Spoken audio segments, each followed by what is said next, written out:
I'd like to preface this test with a quick clerical correction. As a number of the test subjects pointed out, the previous test being labeled number 346 is technically incorrect, positing that a new style and medium of testing should reset the numerical ordering back to 1. Therefore, the previous test will be changed accordingly, and this test, well, commencing test number 2. Just as before, these accounts are acquired through certain connections we have in affiliation with the Sinclair Foundation, and are reported to be true, if you choose to believe that. The account today was given by one Johnathan Johnson in regards to his time spent in the military. The account goes like this. The name I have given you is not my real name. I'm sure you likely figured that out. I don't really feel comfortable putting this down on paper, but maybe I just need to get it off my chest before, well, we'll get to that. This happened about 4 years ago, while I was in the tail end of my military career. I'm originally from Illinois, but when I left basic training, I was shipped to an Air Force base in southeast Michigan. I was mostly working in engineering, staying busy by doing odd jobs around the base. Things like making sure all the runways in the airfield were in good shape, helping design infrastructure, and a few other projects that technically are still confidential. As for the reason I'm here, writing this, I don't know. I'm not even technically supposed to be talking about it, but to be honest, I don't think the higher-ups even believe that this happened. I'm not even positive anyone was left alive other than me. So, I might be the only one who truly knows. But it's not the law or the government I'm worried about. I'm worried there might be other things watching. I hope I'm wrong, but I can't shake the feeling. Anyway, back in 2002, I was working under a senior engineer by the name of Josiah Slade, and unlike my given alias, that is his real name. I have no problem putting that bastard's name on record. I'm not sure if you people ever do anything about this type of stuff, but if you have the poor luck of crossing paths with that piece of shit, kill him. I wish I'd had the chance to. I'm getting off topic, I'm sorry. As I was saying, we were developing a prototype of a new breed of robot. A humanoid autonomous drone meant to be used in combat training. Target practice mostly. The current training facility on base, specifically the gun range, was quite outdated and in need of a full overhaul. Somehow, Slade convinced the bigwigs to let him develop a new type of firearms target, and after he brought me on board, we got to work. It was essentially a glorified crash test dummy, the size and shape of a man that could move and react while being shot repeatedly. It would replace the simple pop-up targets that were currently in use. You see, soldiers could remember where and when the targets were going to pop up, creating an unreal battle scenario and skewing the statistics. The drones, however, would mimic real-life enemies, able to change position and tactics more closely mimicking a real-life scenario. My task mainly consisted of creating a sort of brain to be placed into the drone. It was essentially a complex computing system that would allow us to upload and implement different commands and battle scenarios. During my work on the so-called brain, Slade came to me with what he said was a line of code that would need to be integrated into the programming. Now, in the military, when your senior tells you to do something, you do it. So at first, I didn't bat an eye. Until I realized that it wasn't actually a line of code. It seemed to be some sort of story or book. It was printed on white copy paper, so it wasn't the actual physical book, but from what I knew about coding, this wouldn't actually do anything if I added it into the line of code. I brought this up with Slade, but he assured me that in conjunction with the specific programming on his personal computer, it would let him control the drones remotely. At least I think that's what he said. He was rambling a bit by the end. Other than creating the brain and adjusting the code lines, my role in making the drones was minimal. I never even got to see the fucked up things until they were complete. They walked, single file, out of Josiah Slade's lab, twitching and jerking as they walked. They were unlike anything I had imagined. I'm sure by now you may have seen the videos online of those robots jumping upstairs or being pushed with a stick real hard only to stop themselves from falling over. These were nothing like that. They looked like your average storefront mannequin, a bit bulkier and completely solid black, polished shiny until you could see your reflection in the empty faces, like walking obsidian mirrors. I couldn't see any seams anywhere at all and wondered how it was that they even moved. It looked unnatural when they did. The soldiers, though, cheered and clapped upon seeing them. Many of them recruits, excited for when they would get their turn behind a gun. I was surprised to see that the drones were actually quite bulletproof. They didn't even look scratched after being shot, like the bullets had no effect on them at all. When I asked Slade about the material he had used on the outer shell, he just smiled and said a few things about top-of-the-line materials and mumbled something about a perfect skin. That part creeped me out a bit. I had never been comfortable around Josiah Slade. He was very secluded and rarely shared his projects with others. Ever since he debuted the target drones, it's almost as if there was a new aura around him. A confidence and satisfaction was plastered on his face at all times. That was, of course, when he was even around. He spent most of his time locked in his lab with those things. Perfecting them, he would say. At the time, I didn't know what he meant by that. The way the drones functioned was that if they registered they'd been shot in the pre-designated kill zones, mostly the head and chest, then they would shut down and stand rigid, waiting to be reset for the next run. However, it quickly became evident that the drones were not functioning properly. When the first soldier was injured by one of Slade's creations, I confronted him. A minor malfunction, he'd said, with that pompous smirk. It didn't seem like a technological malfunction to me. It seemed deliberate. During routine training exercises, protocol states to only shoot as many rounds as you need in order to hit your target. The fewer the better.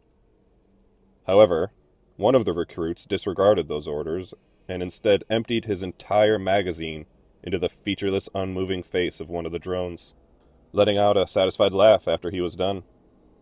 Before the superior officer could even chastise the young man, the mannequin lurched forward inhumanly fast and grabbed the soldier by his throat, lifting him off the ground and holding him there. Other soldiers ran over to attempt to unclasp the drone's vice-like grip, but it didn't budge. When I looked over at Slade, I expected worry or panic, maybe even frustration. But he was just smiling, wider than it seemed he possibly could. His eyes were wide, almost bulging from his head as he watched his creation attempt to literally squeeze the life out of this young man. I shouted at him, "Slade, shut it down now!" His smile quickly faded as he shot me a look, and then pressed some buttons on his computer. The drone let go, and the young man crashed to the floor, gasping for air. He was carried to the infirmary. His throat had been crushed. They literally needed to do a tracheotomy to keep him breathing. He got off lucky as far as I'm concerned. A few other soldiers were injured in the following weeks. During one exercise, a woman had her wrist cleanly broken when a drone snuck up on her from behind. Another man had his knee blown out when he rounded a corner and seen one of the silent mannequins running on all fours before plowing hard into his leg, snapping it backwards. Eventually, the superior officers on the base had had enough. They ordered one of their elite units to dismantle the drones and remove Slade from his position. Poor bastards had no idea what they were getting themselves into. Josiah was in his lab with the drones. I had suspected for some time that this was going to happen, and planned to stay well out of the way, while still making sure I had a clear view from my office. The head officer banged loudly on Slade's lab door, giving him orders to come out now as he was being relieved of duty. No response.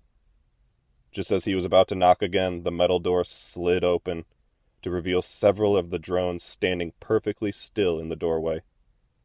The officer ordered 2 of his men to start removing the drones. They began to walk forward, arms reaching out towards the silent beings. And that is when the lights cut out. I knew what had happened almost immediately. You see, in each major section of the base, there were certain protocols in place. In case the event of an emergency were to occur, all doors in or out of the sector would be sealed shut. The primary lights would be cut, and red emergency lights would turn on in their place. For a moment, The room was pitch black. Then the hazard lights kicked on, bathing everything and everyone in an eerie blood-red hue. I seen the red lights reflecting off the smooth, inky black surface of the mannequins for just a moment. I'd had suspicions in the back of my mind up until this point. But in that moment, I knew for sure that whatever drove these godless things to move, it was not technology. It was something else. In an instant, almost too fast to perceive, they descended on the group of soldiers. Bright flashes of gunfire illuminated a scene that will never fully leave my thoughts. I'd compare it to throwing pieces of meat into piranha-infested waters. They swarmed around and through the soldiers, ripping them apart, tearing and breaking and shredding. The screams almost drowned out the gunfire. The floors became slick, covered with tides of crimson-red blood, as more and more flooded out of the room, far more than I'd ever seen before. Far more than could fit in that small space. Far more than the amount of brains I had developed. I wondered if Slade had even used my design. I caught a quick glimpse of him before I fled. He was in his lab. I could just see him past the constant flow of drones pouring out of the room. He was laughing maniacally, seemingly out of breath from laughing so hard. In his eyes, I expected to see madness or mania, but they just looked happy. As I turned and ran, more and more screams rang out, and the ringing sounds of gunshots became less and less. I knew I had no chance of escape. The doors sealing us in this place were 10-inch thick blast doors, and I had no way of opening them. I ran out of the main training facility, down a short hallway to the locker rooms. There were a couple of personal bathrooms inside. I threw myself in and locked the door behind me. Some gunfire was still going on. I could hear shouting like someone was still trying to give orders. Soon, though, the last of the gunshots stopped, and I heard one final blood-curdling scream before it went completely silent. The only light I had was a faint strip of red coming in through the crack under the door. I was frozen, expecting those things to run in and break the door down. I was crying, angry at myself for not being able to stop because I was so scared that they would hear me. But I was terrified. No. Terrified isn't a strong enough word. I don't suppose there is one. I stood there, accepting my fate, knowing that at any moment I would see a shadow under the door before it burst inside, ripping me to pieces and leaving me a bloody pile of viscera soaking into the floor. I sat down, waiting for something, anything to happen. But nothing did. I spent 6 days in that bathroom. I had no food, and eventually I had to drink the water from the toilet. But once it was all gone, I was too scared those things would hear me if I tried to flush for more. I imagined them, standing still, unmoving in the same place they'd been, hovering over the destroyed remains of the people they'd ripped apart, waiting patiently to hear any noise nearby that a prey might make. I was weak, emaciated, and I fully thought the military would just seal off this part of the base for good, assuring my doom. On what must have been the end of the 5th day, I suddenly heard the slow, steady sound of footsteps entering the bathroom, clicking along the concrete floor. Slow, rhythmic, all in sync as they moved closer and stopped just outside the worthless wooden door. They could have shattered it like glass. The silence now was almost deafening. I did not move a muscle. Then, I heard another set of footsteps walk into the bathroom.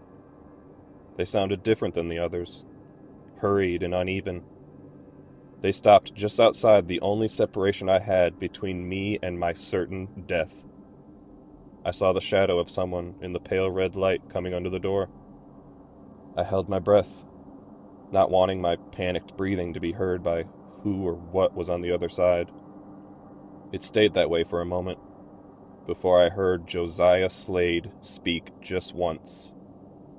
He took in a deep breath before slowly letting it out, and in the most sincere and sickeningly grateful tone, he said, "Thank you." That was it. I heard his footsteps turn and hurry out the door, followed shortly after by his new creations. Our new creations. It was sometime the next day when the lights suddenly flicked back on. I was in such a state of shock that I nearly jumped out of my skin. Sometime later, I heard voices coming into the locker room, calling to see if anyone was inside. I carefully peeked out of the door, and they looked utterly surprised to see me. When they saw what shape I was in, they radioed the infirmary to expect a patient. I asked them what happened. Were there any survivors? Where were the drones? But they just looked at me confused when I said this. And I realized I didn't recognize any of these men. I had known, or at least could recognize, most people on the base by this time. But when I asked who they were, they said they had just been transferred to the base a few days ago. Apparently, we had gotten quite a few new personnel while I was in hiding. I realized that they must be replacements. One thing about the military is that almost anything can be swept under the rug frighteningly fast. I asked them where Josiah Slade was, and again they had no idea. As they escorted me out, I didn't see any sign that a massacre had occurred. No blood, no bullet holes, no bullet casings on the ground. It's like it never even happened. It didn't make any sense. No one I talked to seemed to know anything, or they just weren't too keen on telling me. Security said that they hadn't been the ones who initiated the lockdown. They thought it was some sort of electrical malfunction. It took them several days to reboot the system and eventually open the doors. One of the guys in IT told me that it looked to him like the system had been hacked, but no one ever got back to him when he brought it up. I'm sure now that it was Slade. I've never heard anything about him again. I left the military not too long after that, and I never learned anything else about what happened. I had never really believed in the paranormal. I'm still not sure that I entirely do. But what I witnessed that day, it was impossible. It literally couldn't have happened. But it did. I know it did. I never could learn any more details about what happened. As far as I can tell, the people killed that day never existed. Josiah Slade never existed. And there are no records of any humanoid autonomous drone programs being conducted on that airbase. As far as anyone but myself is concerned, this event never happened. Like I said, though, it's not the military I'm worried about. I used to think that war and the humans in it were the worst thing this life had to offer. That the real monsters were us. But now I know better.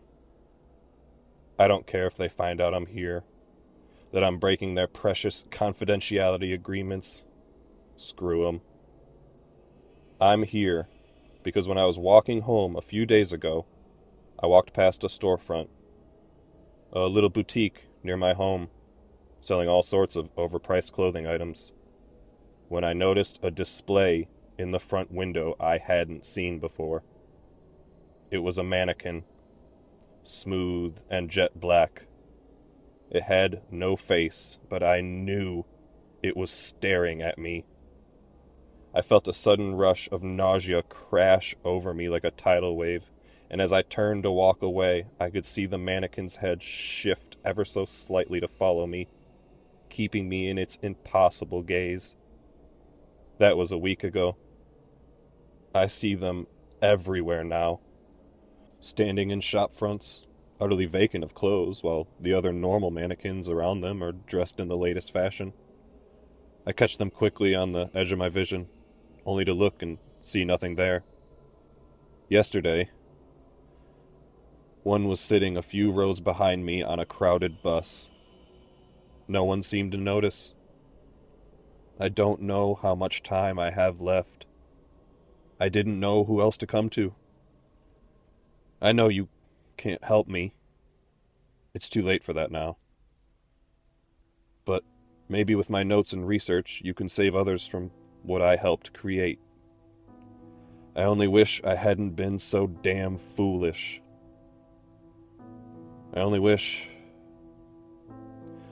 I wish I hadn't doomed us all.